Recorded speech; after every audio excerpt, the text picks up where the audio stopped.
How about them Cowboys? It's the Cowboys Squad, sponsored by Game Time. Everything Dallas Cowboys every week. Covering all the big hits and game-changing plays from America's team the way only the Locked On Podcast Network can. Get ready and squad up. It's the Cowboys Squad Show, starting now. Well, look at that. Look at that. No contract issues here, okay? We handle our business, and there's no problems. We're all on the same page. Everybody's paid. No issues. Look at that. Look at that. It's a game day. Marcus, coach, they're here, and we are ready to go. Beautiful. Look at Chilling in our Micah Parsons right now. Those are gamers right there. Yeah. Those are gamers. I can't do it, coach. You can do it. You can leave it on. I can't do it. Just the thought of putting that thing on makes me think about my USFL days in Ann Arbor, and it just brings out the worst in me. So I'm not going to do it. Pretty soon, coach, we're gonna have to be wearing that full time out where I live. Like, let's get into be hoodie. Hey, I'm telling you, boy, I'm going to be so excited here in about 3 months. I'm going to want a daily. You know what? I might put Erie on in my iPhone so I can look at it daily when it just those big old snowflakes just falling. Please. Yeah, well, when you guys have dinner out there, right? Have some pizza. Yeah, there you go. It's a good food scene out here as opposed to Dallas, you know.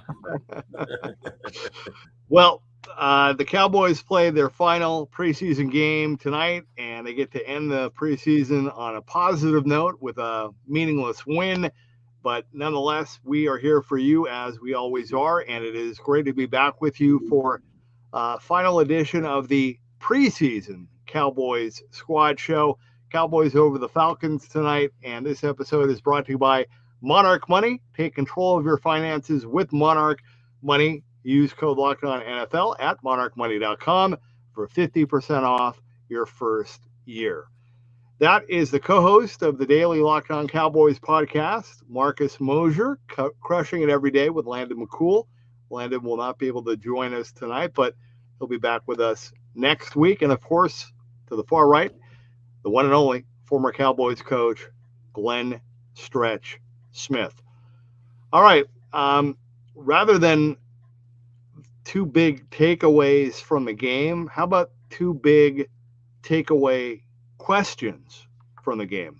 And that would be, did Joe Milton do enough to earn the backup quarterback job? And what about Jaden Blue? What were your thoughts of the Blue debut?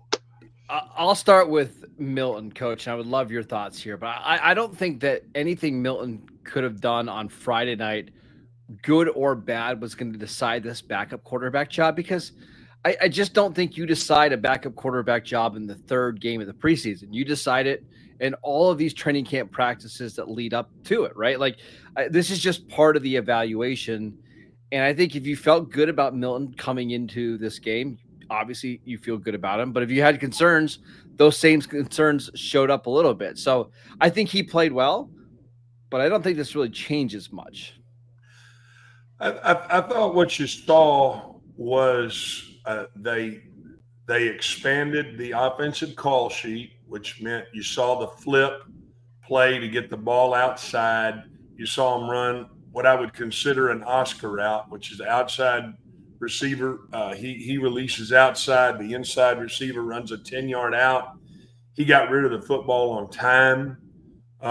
You saw him throw a slant to Flournoy on time on third down. So I think what you did was you ended the preseason with Joe Milton on a couple of feel-good, what I would say feel-good appetizers, since we like to talk about food on here. He had a couple of feel-good appetizers to springboard him in to this offseason and being the number 3 quarterback. Because I believe you've got to – if something happens to Dak, you got to go with the experience and Will Grier. Now, I do think that he made strides from week 1 to week 3 in the preseason. I think you saw him get rid of the football on time. You saw him deliver the football outside on those Oscar routes. You saw him stick it inside. So you saw, and you saw him kind of do a few things with his feet. So what I like about what Schottenheimer did was he expanded his call sheet, gave him some things that he was good at, and let him do that to get his confidence level higher. Yeah, I agree with you. I think he played. One of the things I thought helped early on in this game, that first drive, he ran the ball a little bit. And there's always some of these quarterbacks, and I'm sure you can talk from experience, that kind of need to get hit a little bit to calm themselves down. I think the best example ever was like Brett Favre was that way. Like getting hit a little bit early, these games kind of settled them down a little bit. And I think for Milton, just running, getting a couple first downs, getting yourself into the flow of things is much better than 6 straight passes like we saw in week 1. And you saw him get more comfortable as the game went on. But again, it feels like the Cowboys want Joe Milton to be the backup quarterback. They've been giving him every opportunity. I don't think anything that we saw tonight will probably change that. Yeah. So you believe he is the backup quarterback? Probably. I mean, I don't feel great about it, but probably. Yeah. So, okay, we'll see. I mean, a 6 of one or half dozen the other. Does it really matter at the end of the day who is the backup? Probably not. Right but now. I do think if you had to get through a game, the point I'm making is if you had to get through a game, you had to finish out a game. I think that's where you go with a little experience and somebody who you feel confident could go in there and just execute in an NFL game. And so I guess we'll see how they do you think, Coach, do you think if Milton were to, and let's say you're like Milton had to play a half of a game, right? That they would, I don't want to say dumb down the playbook because that implies that Milton's dumb, and we haven't heard that's the case. But like a very abbreviated playbook where it's a lot of screens, a lot of, read options and more running the ball and, more design rollouts where it's a high-low read and then run. Because I kind of think that's what would happen if Milton ever were to enter a game. They would use his athleticism to kind of help them get by. And what I'm saying is they're not going to sit and have a different call sheet for him. If you're asking me to finish out a game, that's why I believe it'll be Will Grier that would go into that football game and they would call from within what they've got. Now, if you're saying it's a 1 or 2 or 3 game scenario, then that might be something where they would, where they could game plan for him. But going in starting tomorrow, I mean, it is full go on Philadelphia. He's not going to get the reps. Dak's going to get the reps. And then I think you're going to see, then you're going to see the call sheet really expand, and they're going to go into what they want to do from a game plan standpoint. That's why I ask you, what do you think they could do defensively that would play to the strengths of this personnel minus what I feel like is a very deficient defensive tackle group right now? And we're going to know Tuesday at 3:00 when they start making the cuts, who's, which defensive tackles are they keeping besides Solomon Thomas and Odighizuwa? Are they going to keep Perrion Winfrey? Are they going to keep Mozzie? Are they going to keep one of these other guys? And if not, then that means they're going to keep more linebackers.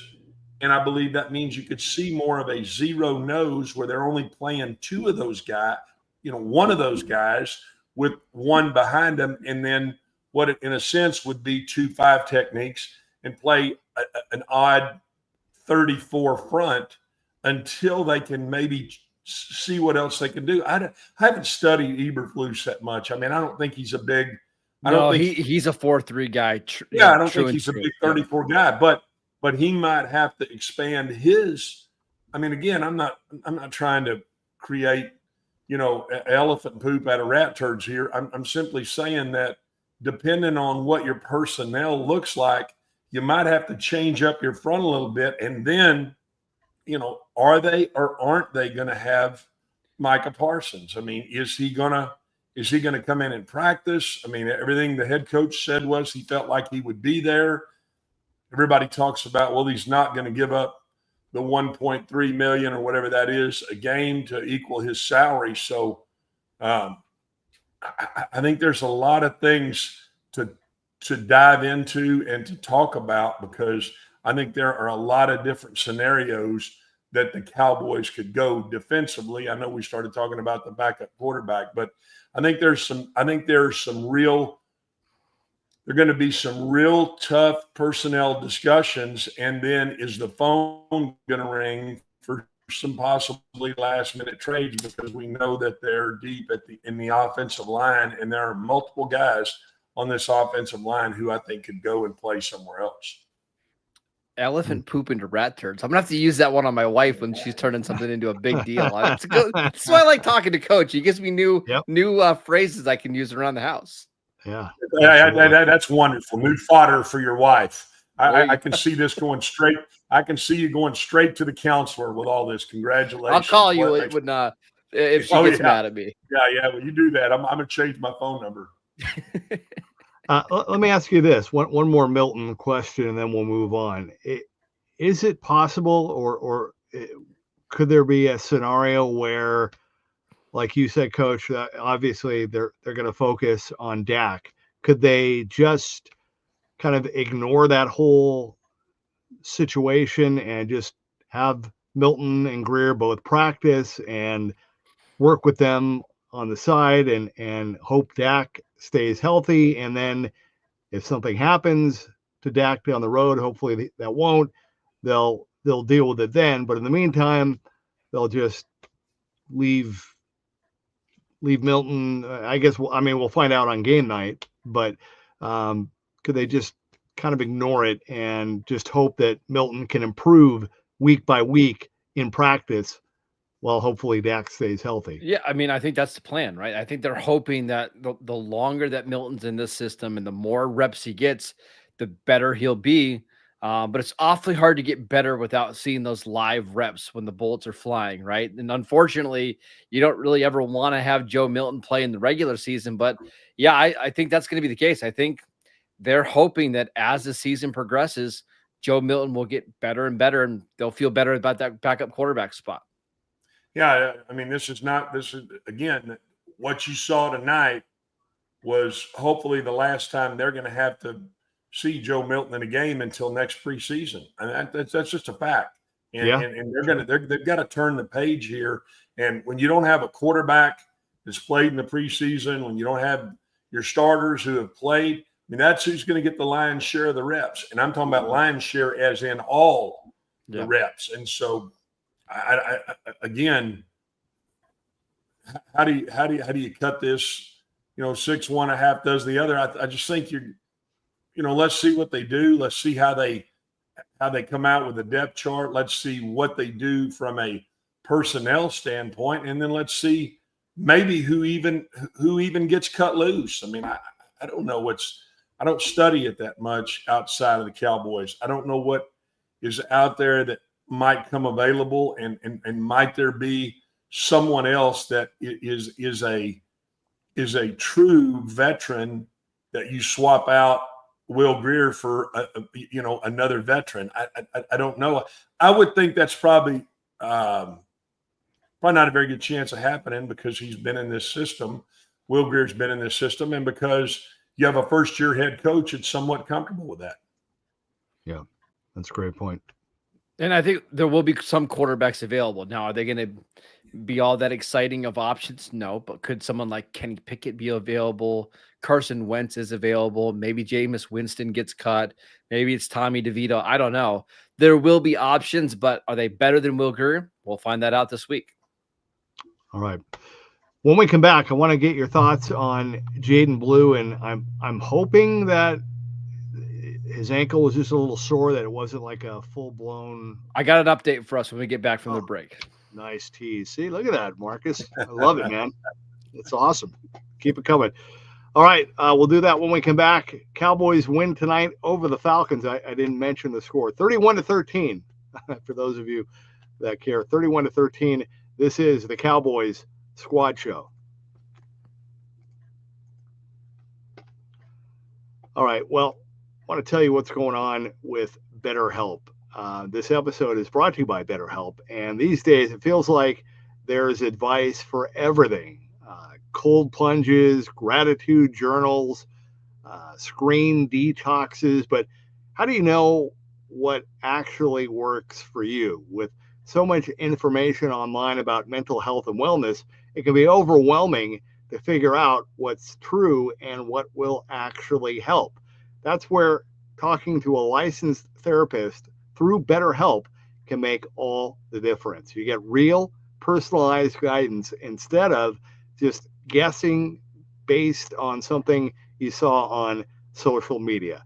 So talk it out with BetterHelp.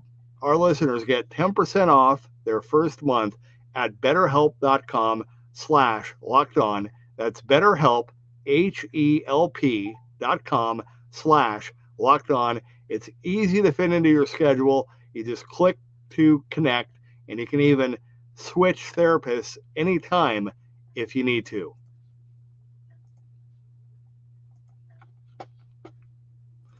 All right, we're back. The Cowboys Squad Show. Marcus Mosher and the coach, Glenn Stretch Smith. All right, thoughts on Jaden Blue? First of all, Jeff, I do have a gratitude journal. It's right here, and I always try to write Nice. something positive in there. Today I wrote, "I am thankful for Stretch" in my. See, look at that, Coach. Coach, you're missing this. I said, I wrote, "I'm thankful I'm for not Stretch" in my missing it. gratitude. I'm not missing it. Let me explain something to you. God gave me 2 ears and 1 mouth. I'm all ears. I'm listening, and I'm very appreciative that, you know what, Marcus is giving thanks to, a little time with Stretch, because guess what? I bounce things off him a lot, and maybe I don't give him the same love that he's giving me right now. But at some point, I'll put my arm around him and give him the same love back. Stretch, I was in the truck today, and Stretch called. My wife was in there, and after Stretch hung up, she's like, "Oh, his voice is very soothing. I could fall right asleep just listening to him talk." That's a compliment, Stretch. Not that you're boring. She really liked your voice. So there you go. Try to be more positive on this show. Nice. The love fest. I love it. Let's talk about Jaden Blue, because I think this is where the love fest is going to stop. Go ahead, Coach. You go first. He bowed his neck, stuck the ball in there for a touchdown. I thought you saw what intrigued you to keep and to draft him. And then I saw in special teams where he looked like he had about zero interest in contact on a special teams, on a couple special teams plays. I need to see more to really give you a feeling of how I really think that he could do. He went out one time after picking up a blitz, and then he went out with that dinged up ankle. But, you can see why the intrigue is there, and you can see why people like the fact that he can, he's a guy that can hit you a home run. And I think that's what keeps him going. Is he durable enough to be able to carry the football for you 15 to 18 times a game? The jury's out on that. Yeah, and the update that we got from Brian Schottenheimer after the game is they think they're going to be okay here. They don't think it's anything too crazy. I did see him walking after the game on the field. He's got a little bit of a limp. Just by the mechanism of the injury, my guess is it's a low ankle sprain, and those can be a little gnarly. I wouldn't be surprised if he misses a week or two. But we're getting real close to week 1 of the season, but at the same time, I would say, look, he was playing into the third quarter of this preseason game. Deuce Vaughn started ahead of him. Miles Sanders didn't play. Javonte Williams didn't play. I don't know how big the role was going to be for him early in the season anyways. But you saw some flashes, and whether that happens early in the year, at the end of the year, or next year, you see why the Cowboys did like him. I wonder if, we were kind of questioning Miles Sanders and his status. I wonder if this could potentially buy him a little more time, at least Well, for week one. And we should mention one of the reasons why Miles Sanders didn't play in this game is that Brian Schottenheimer said he was a little bit banged up. And that's a concern with Sanders as well. He's missed time during training camp and the preseason with an injury. So if you've got Jaden Blue, let's say it's a 2-week ankle sprain. Again, just throwing that out there. And you've got Miles Sanders who's banged up. And that doesn't leave you with very many healthy options on this roster. It's Javonte Williams, and then you might be playing Deuce Vaughn and Hunter Lipke. So keep an eye out on that running back position as we get closer to cut down date. I couldn't agree more. I mean, I think that's right where we're at here. We identified day one, maybe early, we start doing these podcasts. I mean, they're deficient at defensive tackle, deficient at running back, and deficient at corner. Now, all three of those positions, I think, are wide open to some possible veteran leadership if the right guy becomes available. It's all about fit and the right guy. So we'll see how the Cowboys maneuver through that. And price, because I think that's one of the things why the Cowboys weren't maybe all that interested in Brian Robinson Jr. I think Brian Robinson is an upgrade over what they have on the roster, but they had no interest in paying a running back $3.5 million for 1 year. So I think if there's a guy that comes available, he's going to have to be cheap because they clearly don't want to spend any more money at that position. All right. Phil Maffa, did he look any better with the Phil push there at the end? I like Phil Maffa a little bit, Coach. Yeah. I mean, he's just downhill, no nonsense. I would have liked to see him be a little bit more aggressive on the goal line run where he eventually scored the touchdown. He kind of tippy-toed a little bit, but you see where he gets downhill and he gets past that first, the defensive line. He can be tough to bring down. I still think he needs a little bit more seasoning. There was a play earlier in the third quarter where he had a ball that was a little bit above his head that he dropped. Needs to work on pass protection a little bit, but I do think there's enough there. Stash him on the practice squad, and let's see if they pull him up at any point during the season. Probably he's a practice squad guy. That's exactly what he is, and I think he's shown you enough flashed at you enough to say he's worth keeping, especially when you got 16 guys now. I mean, you've got ample room to keep those kind of guys. So I'm on board there. I could see him staying here as a practice squad guy. Can I ask you about another guy, Coach, quickly? Sorry, Jeff, I didn't mean to hijack no, this. It's okay. But hey, go for it. The Cowboys were sitting out basically everybody that was important on both sides of the ball, right? But Mozzie Smith was in there playing late into the second quarter. So was Perion Winfrey, who played all the way to the fourth quarter. Landon and I have been a little bit dismissive of the idea of Mozzie not making the roster, but the fact that he's playing in this third preseason game and playing so many snaps indicates that maybe his job really is on the line.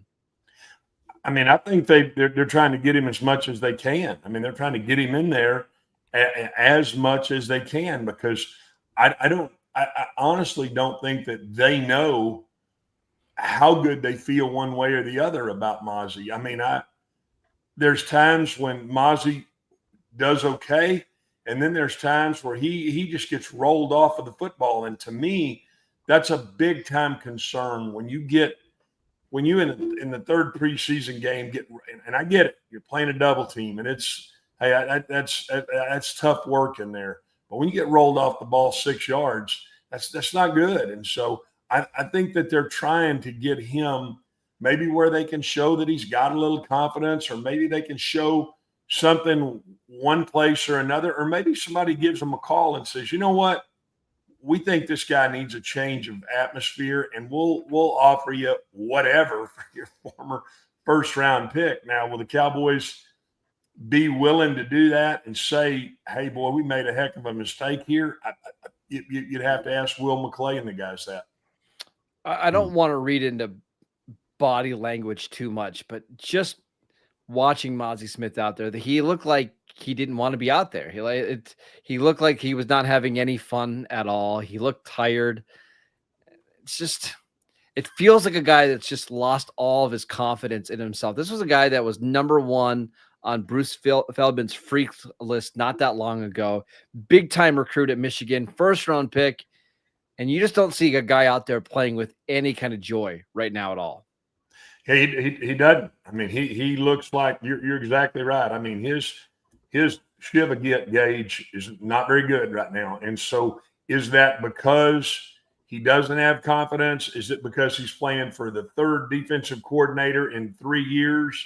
Is it because he's not understanding what they're asking him to do, what the scheme is? Is he not that engaged with White Cotton, the defensive line coach? Does he not like what he's teaching? I don't know, but I know this. You don't go from being a first-round pick at Michigan and doing what he did there to where he is now without there being some sort of there's something that's not pushing his hot buttons. And I don't know what it is, and I'm sure they're trying to figure out what it is too, because you see I see the same demeanor. I see the same body language as you see. I see him over there on the bench with the guys who are not suited up, and you can tell he's, either he doesn't, like I said, either his Shiva getter ain't good or he thinks he's out of here. I'm pretty sure if you go back to high school, he's had 7 new defensive coordinators in 7 straight years. I'm sure that doesn't help at all. Yeah, it's crazy. But and they wanted him to gain, and they wanted him to gain weight, and they wanted him to lose weight, and they wanted him to be a one gap up the field guy. Then they wanted him to be more square stance. Hey, take on the double team, and I'm sure he's like, to hell with this. Get me in a scheme that maybe he doesn't feel like the scheme fits him. I don't know, but I can tell you his body language is not good right now. Well, and this is not the first time that's happened in Cowboys history. Like, I remember Tyrone Crawford. They would do this all the time to Tyrone Crawford. Like, they'd get to training camp and, oh, hey, we need you to play defensive tackle. Can you gain 20 pounds? But Tyrone Crawford always played hard, and there was always a sense of urgency. You're just not seeing that out of Mozzie right now. Let me ask you this, and our friend Stephen White, one of our regular contributors on the same page, I thought James Houston had a few nice plays early on. Does this game and this competition move the needle at all for you guys with Houston's play? I mean, Coach, he just makes plays. Like, every single preseason game, he's getting a sack or he's causing a pressure. He had a pressure. He had a sack, and then like 2 plays later, he had a pressure that should have led to an interception. He had a beautiful tackle for a loss on a jet sweep. He had a couple other pressures that led to some errant throws. I don't know how you fit him on the roster because they've got so many defensive ends right now. But man, if you cut him, I promise you somebody else is gobbling him up. I would try to do every kind of roster gymnastics possible to try to get him on the team. I mean, I agree. I mean, all he does is do what you ask him to do. And so he has some sort of value. I don't know how that they may get that out of him. I don't know how, I saw where it looked like Dante Fowler had some sort of like apparatus on his back. Did you see that when they flashed over on the sideline and he had a cord coming out? It was some kind of, I don't know if he's getting some stem, something on his back, or have you got him dinged? I mean, there's so many different things, like you were saying, where they can, where they can shell game guys and try to keep them around. But he's one of the guys to me that shows that he belongs. Now, does that mean on next Thursday night when the Eagles line up and they're going to punch you right in the teeth and try to run the football at you, has he got enough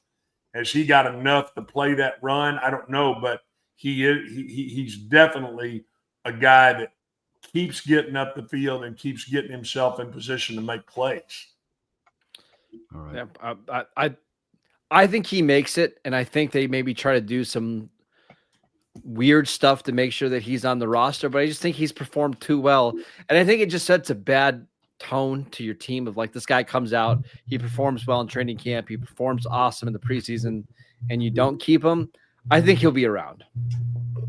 All right. When we come back, want to ask you about what we saw from the receivers. Also, any other takeaways from tonight? Some thoughts on this week and next week, getting ready for the opener. And we have to get to the elephant in the room with the latest Micah drama.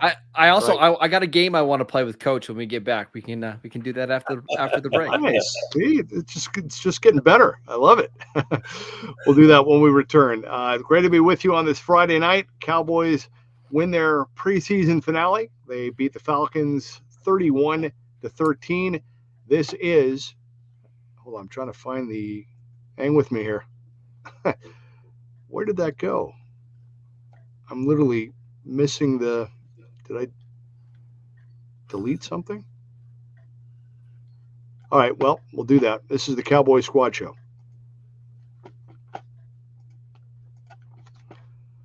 Okay, thanks for hanging with me. You know what time of year it is. We saw Marcus break out the hardware recently. This episode is presented by Yahoo Fantasy. It's the best time of the year. NFL kickoff almost here. The preseason just about wrapped up, and that means fantasy football season is back in full swing. And this year, Yahoo Fantasy is turning things up with a fantasy football experience like never before.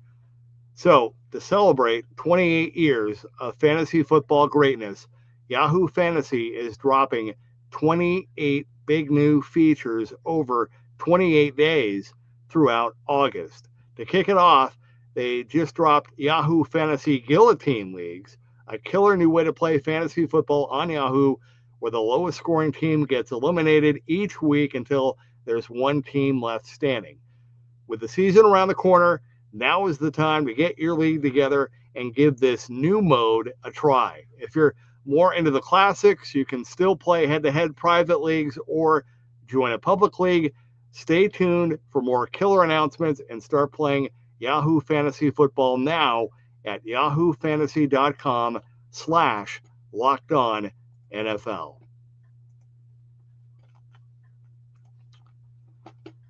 All right, we're back.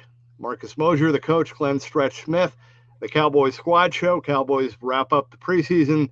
They defeat the Falcons, get their first win of the preseason, and now we'll get ready for opening night against the Eagles.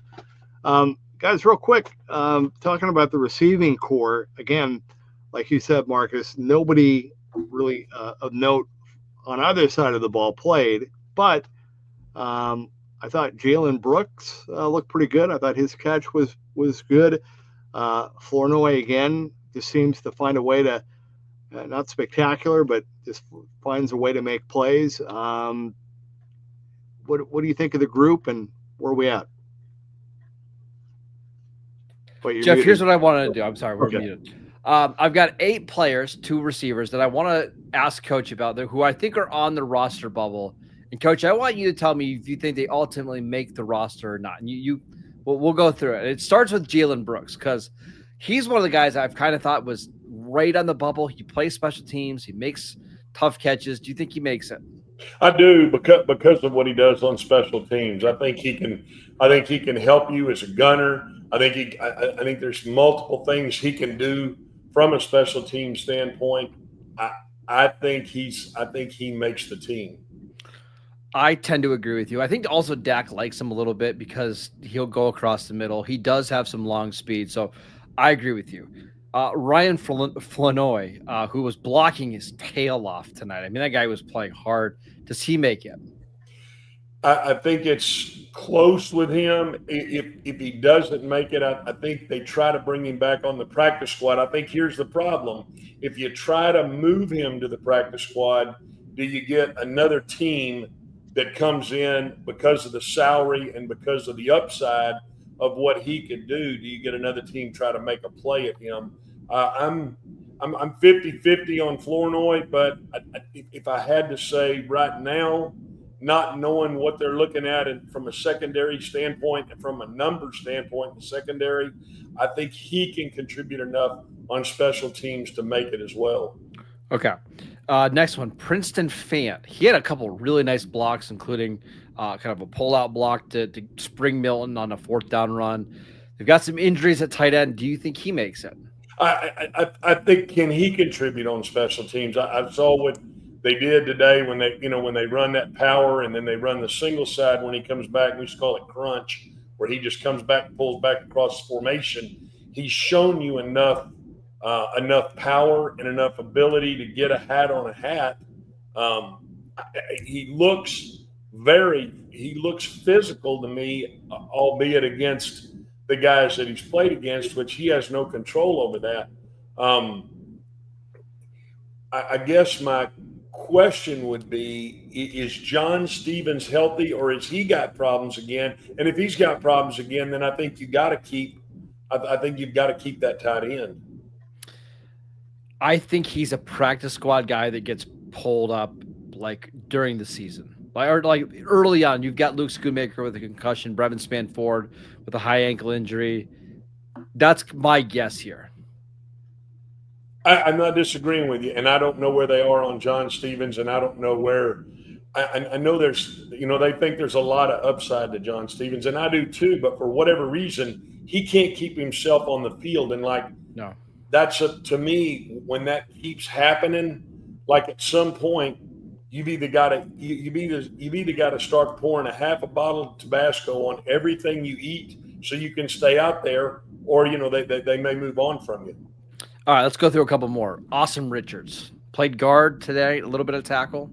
I think Awesome is not going to make it. I think they're too deep at that position. I think you've got the Oregon kid who's shown you too much upside. I think Awesome Richards is maybe somebody they try to either work out a possible trade for. And if they can't do that, I do think he's the last-minute guy that can't make the roster. Okay. Next one. Israel Makamu, who plays a little bit of slot corner for them, some safety, special teams.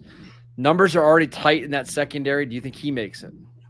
There's something about him that, like, one play I like him, and then the next play I want the show to be over, because he won't take the correct angle to come either get up in the hole and make the play, or he'll kind of stumble around in there.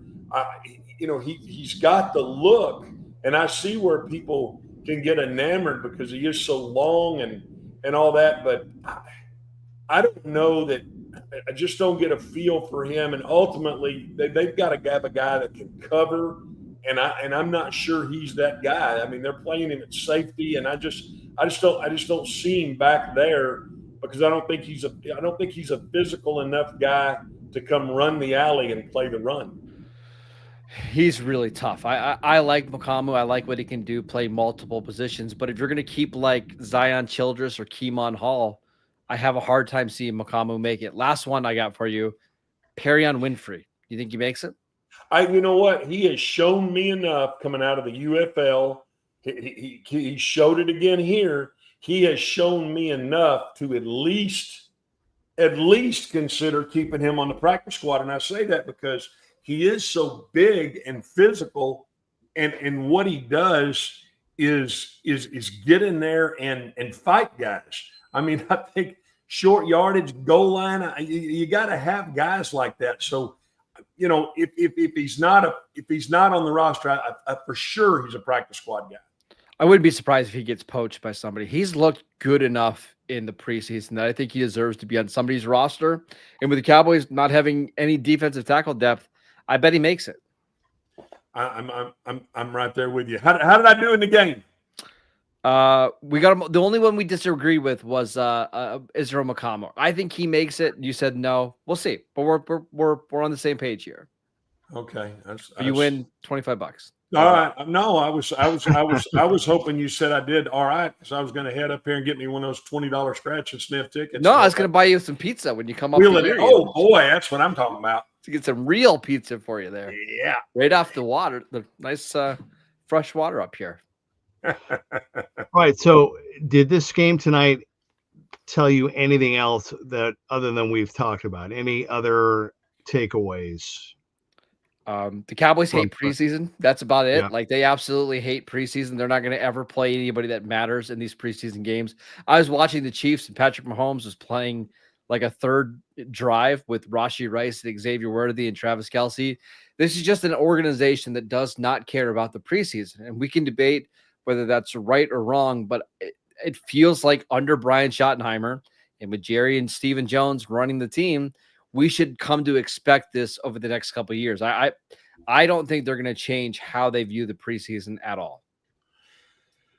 I don't like it. I don't like how they don't give their guys some burn in either game 2 or game 3, whatever one you would decide to give them some burn in. I do think you can control the ball coming out. I think you can throw some quick stuff. I think you can do a lot of different things.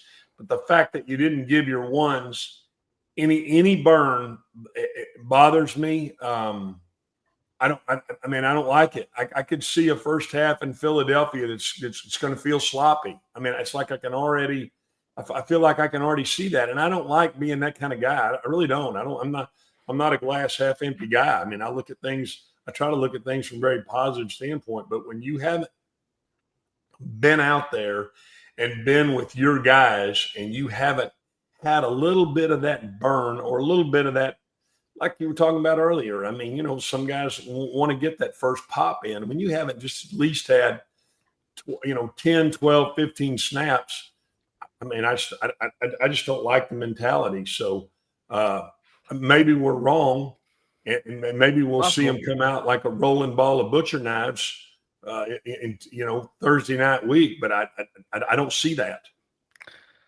Jeff, I wish FanDuel could set a line on how many times Stretch will call me during the first half of the Eagles-Cowboy game when he's upset with something he sees. Because I think it would probably be at least 2.5, at least. That's fair. Yeah. I'd take that. I tell you what, I was really hoping that maybe we could just like set up a ham radio where I could just like push down. You got your ears on out there? That wasn't worth a rip. There you go. That'd be more fun. I don't know if that'd be appropriate for my kids who are watching the game with me, but that's fine. It'd be good. All right. And so I know you and Landon did a pretty good deep dive on the state of the roster. How are you feeling about that as the week has gone on and now after tonight? It depends on the position. I honestly, for the most part, I feel pretty good about their offense. The running back position is in flux, and we all know that, but that's the one position that you can upgrade as we get, into the season. And I just don't worry about it too much, because if the offensive line's good and the passing game is good, the running game will be fine, right? Like I trust Javonte Williams and Miles Sanders to give you adequate burn there. On defense, Jerry Jones even said before the game, he's really excited about the pass rush depth. And I think you saw that tonight with someone like James Houston. I think the linebackers continue to play out of their minds under Matt Eberflus. Like, those guys are flying around, but the corners, all the corners that are banged up and the guys that can't run, all the defensive tackles that aren't really worth anything outside of Osa Odigizua concern me. And then we'll see about the safeties. They've got 2 safeties who are going to be in their 30s this year. That's not a position we've talked about a lot, but overall I feel good about their roster, but I don't think it has the depth that we saw during like the 2021, 22, and 23 seasons. Not right now. So the question becomes, can they make 4, 5, 6 possible moves that would maybe, make you feel different about the bottom of this roster? That's kind of where I'm at, because they do have some depth at linebacker. They've got some depth in the offensive line, and can they turn that into getting some better players across the board? I will have to see. Yeah, we'll see. Like, if they just grab one adequate defensive tackle, we're not talking about grabbing Dexter Lawrence or Quentin Williams. We're talking about a guy that you put out there and you feel good that he can eat 20 snaps a game. I think we would feel totally different about the front 7. Honestly, like, they're just one guy away from not being absolutely awful on that unit. But the problem is, Coach, and you know this, teams are very hesitant to give away defensive tackles who can play, because most teams don't have that kind of depth. Yeah. Will McClay and his personnel staff is going to have to do a lot of hard work to find one of those guys. I agree. I mean, just like they don't turn loose a good offensive lineman. So that's the point I'm making. Might you turn one of your really good backups into a good situation? All right, let's take our final timeout. When we come back, final segment. I think we got to bring up Micah and the latest as Micah turns. We'll do that when we come back, and we'll look ahead and get ready for a busy week with Cut Down Day coming up, and then the countdown 13 days until the season opener Thursday night against the Eagles. We'll do that coming up next. This is the Cowboys Squad Show.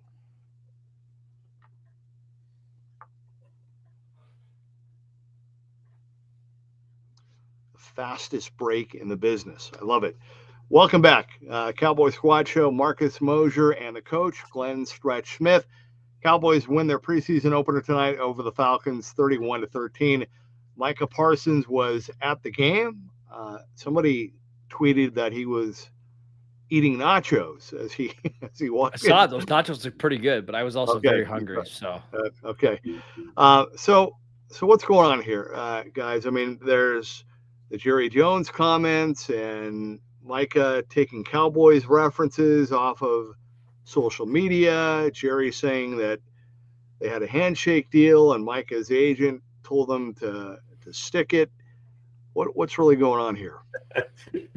What Jerry tell him? What did he say? He said said the agent. What did he say? He said, Jeff, don't get baited into it. You're good. He told him to stick it where the sun don't shine. There you go. That ain't what he told him. He told him to stick it up his arse. ARSE. Anybody that knows Jerry Jones knows that's just his figment of speech. I mean, that's just what he does. I mean, my gut feeling is they did send that deal over there after Jerry shook his hand and the agent said no. And Jerry took it like, are you kidding me? I'm offering your client $200 million guaranteed, and you're telling me to stick it up my arse. Okay, so that's how he saw that. I found it interesting that you have all these guys on social media, and they're all calling David Mulligetta to say, "Did you really tell Jerry to stick it up?" As you know, and that's just, to me, it's like that's comical. But what I see in this scenario is an owner. And I've seen the expression, and I've seen the body language. I've seen the disgust that he has currently for the situation, and I could tell you where I've seen it, but I really don't like going over it because it's a very hard time in the organization's past. But I'm going to tell you that I've seen that disgust. I've seen that look. I've seen him, how he talked to Stephen A. today and how he talked to Michael yesterday. And I think Jerry's dug in here. And I think that it looks like Micah is dug in here. And now, where does that get this football team? And it's dividing. There's a wedge that's being put between it. And so part of me would like to think that Stephen could go talk to his dad and say, hey, let's see if we can work this out. And then part of me says that Jerry has got the red ass about this deal. And you know what? He said, his body language tells me, I got this deal for 3 years, and I offered this guy, $200 million in guaranteed money, and he didn't take it. It's almost like a slap in the face to Jerry. So I think I don't think at one time I thought this thing had gone off in the ditch, and now I think it's like way in the ditch. And I mean, we may need multiple tow trucks to get this thing out. We also. There's just so many different parts of this saga that are ridiculous. We cover football. We don't cover soap operas, Coach. I don't know why we always have to get into these every year. But after the game today, you had Trayvon Diggs and Micah Parsons walking into the locker room. And some of the beat reporters there were asking Micah for some comments. And he didn't want to give any. But Trayvon came out and talked on Micah's behalf and said, hey, Micah, his back was really sore this morning. He's going to have to maybe go get an MRI. We'll see. It's ridiculous that it's got this far. It's just all nonsense, right? Like, do I really think Micah's back is sore? No, he doesn't want to be there. Like, he doesn't want to have to continue to do this contract stuff. We see him laying on the trainer's table during the game with his eyes closed, trying to take a nice nap. Kind of can't blame him a little bit. That third quarter was dragging just a little more than I would like, but it's all just nonsense, and it's ridiculous. I mean, and that's, if you watch the Netflix, if you watch the Netflix, Jerry said he wants a 365-day soap opera. Well, congratulations. That's what you got. You got everybody is involved in this. It is a soap opera. Everybody is talking about it, and it really is. I'm like you. I mean, I like to get on and talk about football and what did I see, and maybe share with folks, a little X's and O's mentality, a little water cooler talk, a little something. But this scenario is just, and I don't know. I'm serious when I tell you, I don't know how it's going to end. I mean, if you asked me to bet my last 1,000, and I got a lot of conviction in what I do. If you don't know that by now, you're not watching what I say or what I believe in. But I have zero, and I mean zero, feeling about what could happen here, other than it looks like you got two parties who were dug in, and I just know how Mr. Jones operates, and he ain't happy in this scenario. Like him, don't like him. Like he's the GM, and all the things that we've gone through, but he's dug in here. He doesn't like that. He feels like they had a deal, and okay, maybe he shouldn't have taken a handshake deal from a younger Gen Z, whatever you want to call it. At the end of the day, Gen Z, whatever, he doesn't give a whiskey crap. He's saying you did a handshake deal here, and that's how he does business. I think Micah's a millennial like me. I think, but I'll double check that. I was going to ask you, have you ever watched a soap opera before? Like, did you ever get into soap operas when you were like out of college or anything? I mean, what are you trying to say? Like sand through the hourglass? Yeah, like Days of Our Lives. I was just wondering. That's to me. Yeah.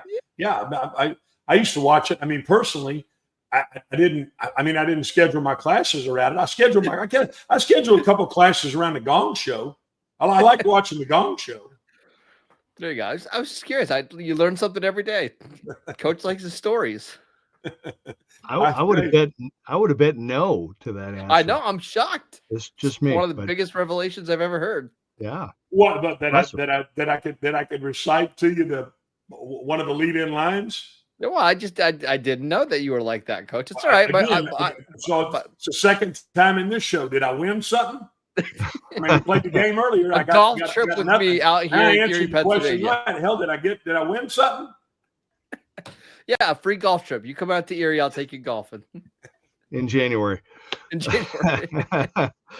Well, let me just maybe give it. I look at it like maybe just from a different perspective. I'm like, when I bring it up, I'm not bringing it up for a click or for some kind of a show topic. My mindset is, okay, preseason is now over. Now you've got 13 days to get ready for the Eagles, and you've got, new coaching staff, they're the defending Super Bowl champs.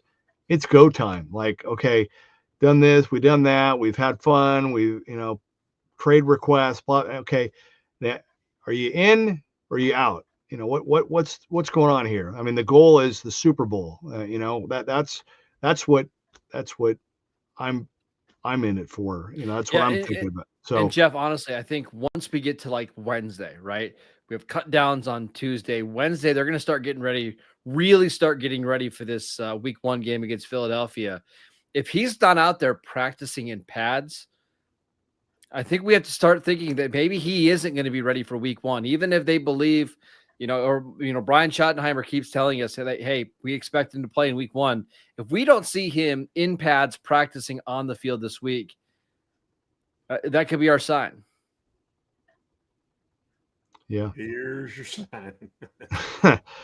So I'm saying I'm not picking a side here. I'm just saying, I mean, I hope they get it done. I hope that they're able to work it out. And it's just, we've all kind of joked and thought, it's fun. And well, it's starting to get not fun now. I mean, it's preseason's over, like fun time's over. Let's go. I just can't believe we've gotten to this point where the preseason games are all done with. We're down to roster cuts, and he still hasn't practiced yet with them. And there's been no movement on a contract. We haven't heard them getting together at all. And Jerry even said that they haven't talked at all. And he said that we're not going to really talk to the agent at all because in his mind, the deal is done. I would think that one of these two parties needs to say, hey, let's talk about this like grown men, because I don't know about you, Coach, but I want Micah Parsons to get paid. I think he deserves all the money he's going to get. He's an unbelievable player. It's a really bad look for your team and when you're for your franchise when you have your best player in a hoodie. Everybody else is wearing their jersey. He's in a hoodie, laying on the trainer's bench with his eyes closed while there's football going on the field. Like, this is just a bad look for everybody. Look, he is a big time player, and he can produce in a big time way. And I'm all for whatever it is to get him under contract. I'm all for that. I'm also all for the entire organization. And that means that I want everybody to be able to get what they need when they need it. But the fact, again, that you took the conversation, you had the conversation, whatever the scenario is, and now the deal was sent over and your guy is balking at the deal. I mean, I saw where Matt Schaub, I think, is getting involved from the players side. I mean, I get it. You have an agent for a reason and you have all these things, but at the end of the day, Jerry is a businessman and he believes in doing business deals. And he thought he had a deal in this scenario, and he felt like, and he said it, I offered him more guaranteed money than any player in the NFL on the defensive side had ever been given. And he felt like he had a deal. And I'm not siding one way or the other. I'm telling you that in my dealings with him, if he felt like he had a deal and you're backing out on the deal, he's got a case of the red ants. Now, he's going to overcome that. Yeah, we'll see. I'm hoping we get some news in the next week or so. If not, it's going to continue to be a distraction all season long. Even if they decide, hey, we're not getting a deal done, that's all we're going to be talking about every week when we jump on the show. So fingers crossed that we get some kind of news. I did see Jerry Jones taking some pictures with Micah's mom before the game, and they were smiling and chatting. So, well, that's good. Yeah, maybe that's some good news. Yeah, that can't hurt, right? All right. Before we go, Marcus, what's coming up? Cut down day. What's on the radar? Yeah, we'll talk about the preseason game a little bit this week, but we're really going to be focusing on cut downs, moves the Cowboys are going to make. Brian Schottenheimer promised some surprise moves on the roster, so be on the lookout for that. We'll keep you updated with the entire 53-man roster and practice squad all week long. All right. I think we're going to go back. Are we going to go back to Monday, Thursday this week, and then Monday? Probably. Thursday? Yeah, that's probably the plan. Yep. Yeah, we'll do that. Okay. Coach, appreciate you, buddy. Have a good rest of the weekend. It's only Friday. Yeah, Jeff, sorry to bother you tonight, buddy. It didn't bother me. Why would you say that? I just thought it was something I tossed out there. You look like we're bothering you tonight, so I didn't mean to bother you. No, we're good. Jeff is here. We're good. Yeah, I'm here. I'm not lost, right, Stephen? Not Stephen White. Stephen Vanover with the – God bless you, buddy. Yeah, so we'll do it again Monday, and Cowboys win tonight, 31-13. We'll see if anything happens between now and Monday. But again, if Be sure and check out the daily Locked On Cowboys podcast with Marcus and Landon McCool. And we'll be back with you on Monday. Coach, have a good weekend. And again, the final score tonight, Cowboys win their preseason finale 31-13 over the Falcons. This has been, there we go, one more. Get your hoodie on. The Cowboys. It's all right. I don't like that coaches is pointy at the top. Yeah. Yeah. The deal is done. There you go. This is Cowboys Squad Show.